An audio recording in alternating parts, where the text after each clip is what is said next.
Welcome to Influential Entrepreneurs, bringing you interviews with elite business leaders and experts, sharing tips and strategies for elevating your business to the next level. Here's your host, Mike Saunders.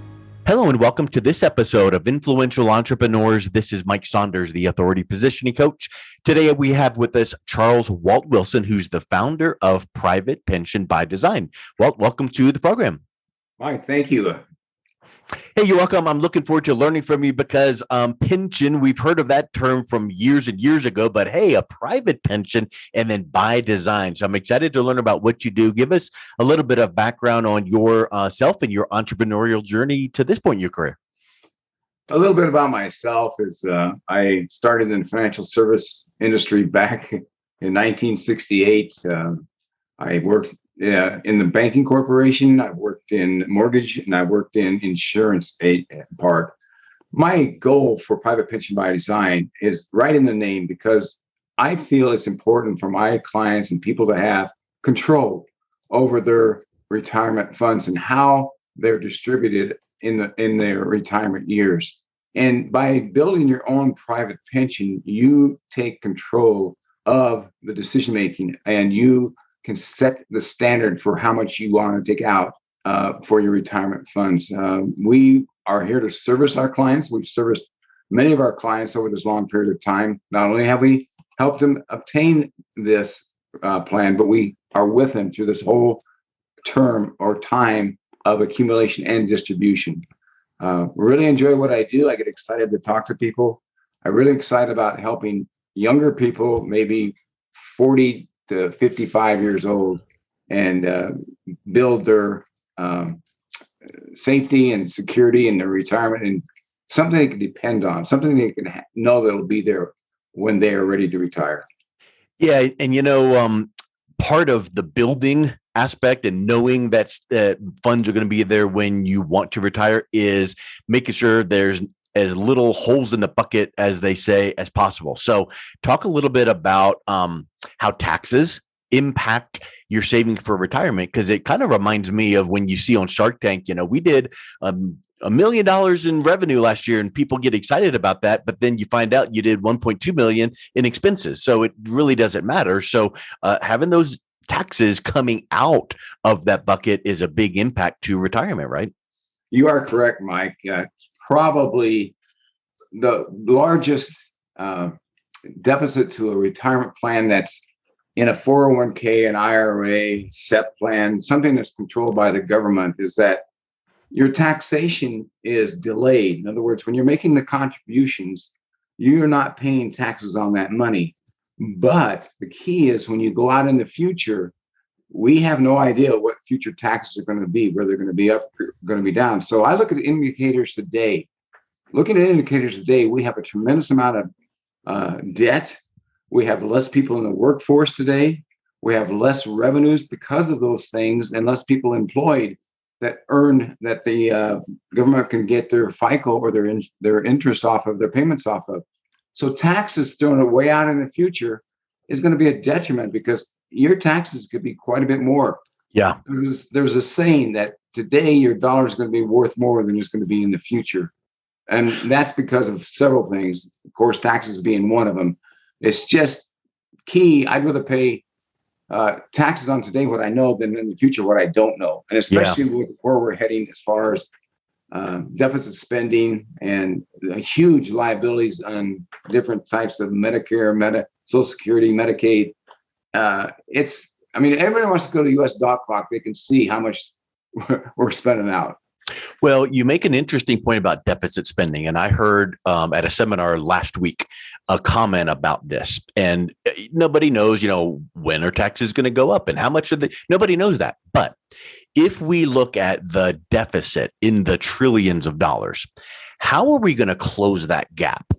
And the only way to close that gap, or one of the main ways, is you have to raise taxes. Well, if we know that our deficit is large now, and it's been growing, what's it going to be in 5 to 10 to 15 years when maybe someone in their 40s or 50s are looking to retire? So it makes common sense that maybe taxes are going to go up a bit.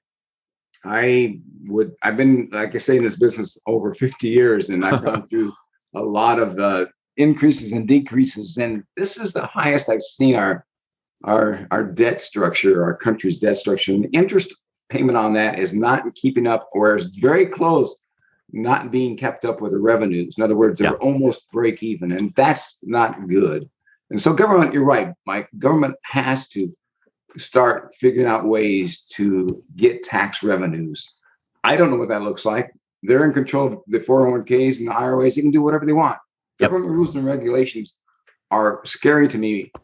I go back to my first statement about why private pension by design is important, because you have control.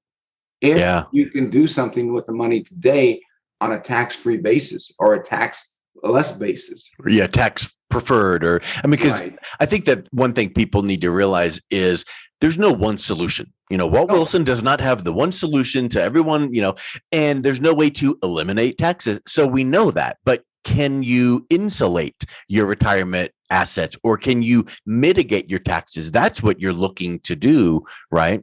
Yes, sir. That is exactly what we're trying to do. And how can you make a decision on something you don't have any idea about? In other words, do you even know there's other alternatives out there for you to decrease taxes? I know people know about Roth IRAs. I know that.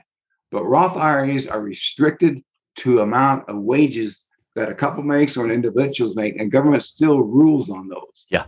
And you got to be careful when you get into Roths. There's other resources. And like Mike, you said, let's not going to eliminate it. No way. Yeah. But pay me now or pay me later. Well, and when you think of the word diversification, I think old school people think, oh, well, I'm not going to put all my money in this one stock, so I'm going to have a multitude of stocks. But in reality, diversification also entails diversifying and having maybe some money in a Roth and some money in this or that or the other, or insurance. So diversification is spreading your risk, and maybe a Roth is good for you right now up to whatever that certain limit is, like you mentioned. But maybe in a few years you've capped out, or maybe you need to make sure you have money in a Roth as well as. And so that's where diversification comes in to help, again, mitigate and spread out that risk, and things change. Regulations change. You need someone to tell you. Like I think a lot of people would have no clue of, well, what is that limit? And should I do a Roth now or later? And what if I capped out? What do I do next? And that's where that private pension by design comes in, and how you can help guide people in making these decisions. Exactly. We sit down, we have a conversation. We do the what ifs. You fire questions at me. I don't know all the answers either, but I will look them up. I will find them. I will find sources that we can share and understand. I'm about clarity and understanding is what I'm trying to do. I'm not perfect, but I'm going to try to help you and I have a good conversation about it. So when we're thinking about helping to be tax efficient, not eliminating, but mitigating tax, what are some of the ways and maybe some of the asset classes and tools that you would recommend? When mitigating taxes, I feel personally that the biggest asset that people can put funds into to, as you say, diversify is what I call permanent life insurance. Now, a lot of people don't know, there's a misconception about life insurance, and they only think the purpose of it is the death benefit, and that's a term policy.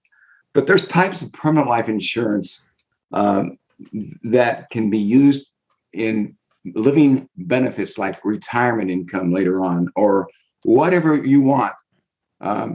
Permanent life insurance allows you to build a cash value or reserve or savings account into the policy. And then again, you control what you do with that money, whatever you feel. But if you start taking it out as retirement money, it can be taken out tax free. And I like that principle. So it can grow. So some of the cash value can grow tax free, and then you can take it out tax free. That almost sounds like the cliche too. Yeah, like the cliche. That sounds too good to be true. But it's a vehicle that has been around for hundreds and hundreds of years, that even the top banks put their, when you and me put our money in our bank account, the banks are taking all of the money and putting it into some of these policies as well. So it's a safe vehicle. But I think that's a really interesting, really clarification. You said living benefits. A lot of times people think of insurance as, oh, you die, here's your life insurance, and there you go. But if you structure it the right way with permanent life insurance, there's benefits that you can take advantage of before you die. Yep. And I can just list a few of them if you'd like me to, Mike. Yeah. Your policy is not subject to IRS retirement contribution limits, which is key. If you make over a certain dollar amount as a professional doctor, attorneys, you can't get into a Roth, but you can get into one of these. Your policy values are protected from the market's up downs and turns upside down and going fluctuations. Your policy cash value grows, and you talked about this, tax deferred, and can be accessed income tax free at any time. And hear this, for any reason. Ooh, yeah. You can take cash value from your policy without impacting your tax bracket or taxation of Social Security benefits. And that's important to a lot of people. And with no penalty, because I remember way back in the day, I had some money in a 401k and I decided to do some home improvement and I took a loan out against it. Okay, so that's good. Here's this loan, but something happened and there was a hiccup and it triggered because I was making these loan payments that got delayed. And it triggered a penalty. Well, with what you're talking about is you can take it out for any reason and there's no penalties. There's no tax ramifications because it's your money and you're taking a loan out against it. And then as you pay it back, you're paying yourself back. Correct. And the policy also gives you your cash value is not subject to required minimum distributions by the government. Remember, I said we're keeping the government's hands out as much as we can. So that cash value is not required in a required minimum distribution. Then these living benefits that we've talked about, you can have options to take part of your death policy benefit, the death benefit in the event of serious illness. You can take part of that and use it for that type of care. But Mike, the biggest thing, and I don't want to get people thinking that, wow, this is great. The primary purpose of permanent life insurance is the death benefit. Okay, life insurance can be a source of comfort to the beneficiaries because the death benefits are income tax free. They can be accessed immediately without being subject to a probate, and they can help provide financial security when it's needed the most. That can't be accomplished with other retirement vehicles or other investments even. There's no other way you can leverage those dollars and have that death benefit your estate or your family. There's just no other way. Yeah, I think you bring up a really good point with, transferring wealth. So like you think about legacy and, I've accumulated X number of dollars and I want to make sure I talk about my estate plan. So when something happens, I want to make sure, my money goes here, here, and here. Well, if you've got some money in one or two or three of these types of permanent life insurance policies, you can transfer it to your kids and family, and then you're bypassing taxes and, like you said, probate, because different states, you could have some probate that wipes out a large portion of what you've saved. That is correct. And this is a tool that many of people that are more influential than I am, they have huge assets in their estates, use this permanent life insurance in a trust to pay for taxes so that their kids don't have to pay it. So they get a big death benefit that covers the taxes that if they were in the tax bracket of getting inheritance tax, which I'm not, and a lot of people aren't.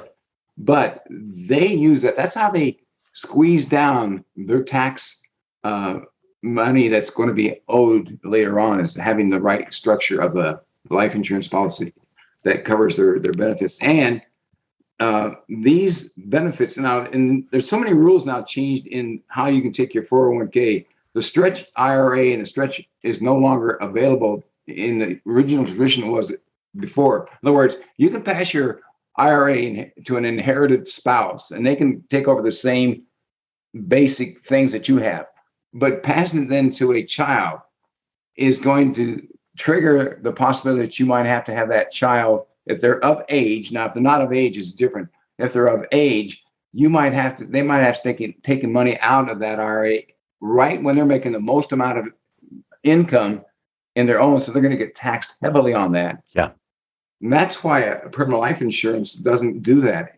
That passes to the heirs for them to do whatever they want with it. And isn't there also another aspect to permanent life insurance compared to term, where you have to qualify with health exams on term? You get a 5, 10, 20-year term, whatever that is. And at some point, you get another term policy. Well, what if your health has changed and now it's harder to get, or the premiums have gone up? Whereas permanent, you get it once and you got it.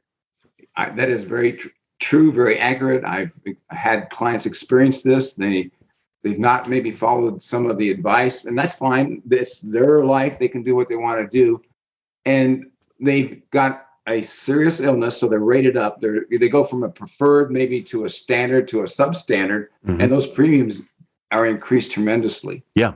And once you get over a certain age, and I just had a client of mine, I've been with him for 25 years, had term insurance. He reached an age that no longer insurance companies are willing to insure him. So he lost all that money he's paid in that term insurance for all those 20, 25 years I've been with him. All that money's gone because now he can't get insured because he's too old. Yeah. Now, if he had permanent, and we talked about it, if he had permanent, he just continues on. I don't know that I've ever mentioned this before to people I talked to about this concept, but the thought just came to my mind. Isn't the comparison between term and permanent life insurance similar to renting a home or buying a home? Yes. You're paying rent, and 25 years down the road, the landlord goes, "Thanks, bud." But if you bought out your home, you're getting tax write-offs all along. You're getting equity growth. You could sell it and take the profit. It's very similar to that. It exactly is what you're doing in buying a term policy.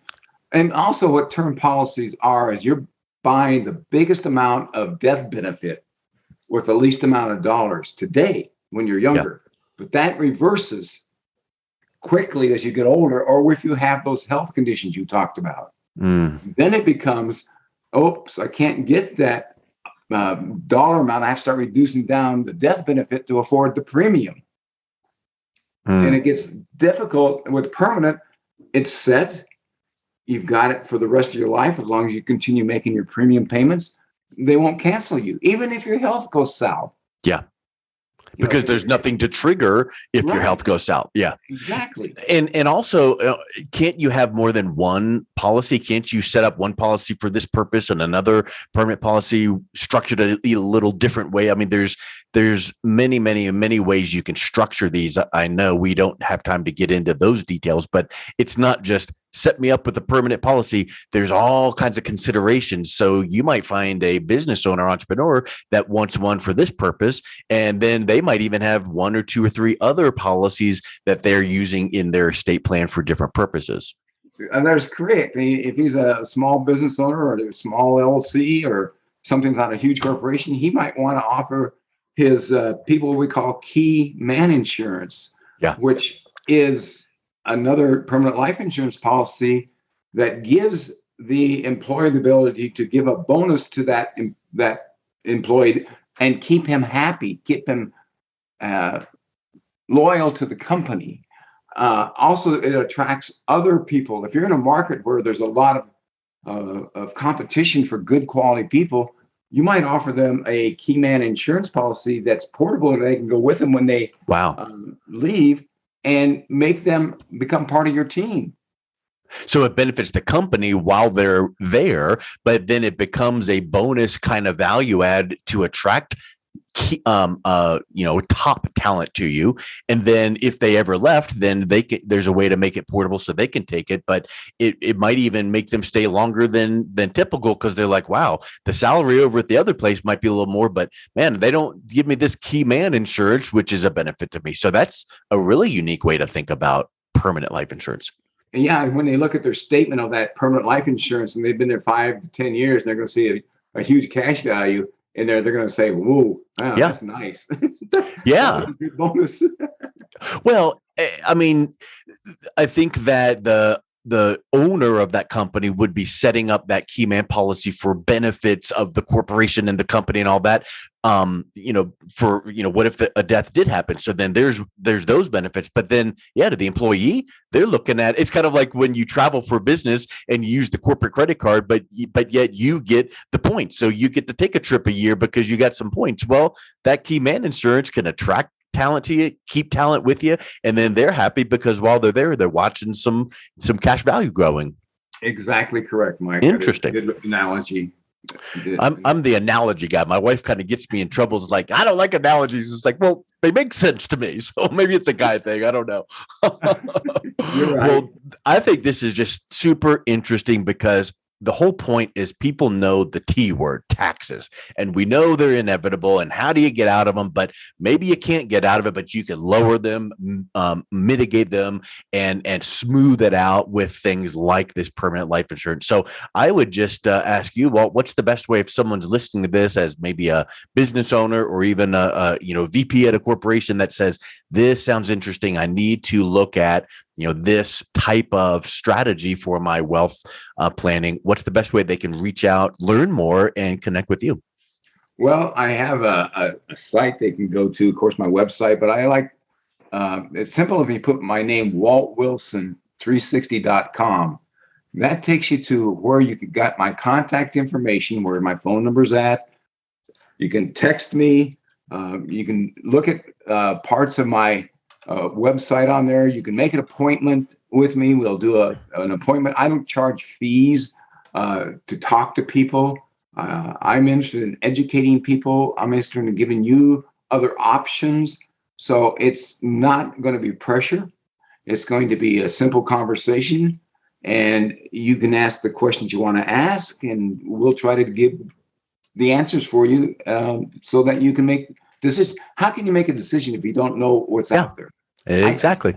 That's what I always come back to. How can people go out and try to do something without knowing, well, this is good. This is a good site.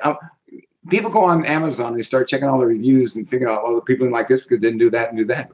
You can't do that with all the insurance products, but you can talk to an agent. Okay? Yeah. Excellent. Well, I will make sure that we've got that hot linked into the show notes here. So the waltwilson360.com, and that will be a great way to reach out and connect with you and learn more about this. So Walt, thank you so much for coming on. It's been a real pleasure talking with you today. Mike, I really enjoyed it, and thank you very much for taking the time with me. You've been listening to Influential Entrepreneurs with Mike Saunders. To learn more about the resources mentioned on today's show or listen to past episodes, visit www.influentialentrepreneursradio.com.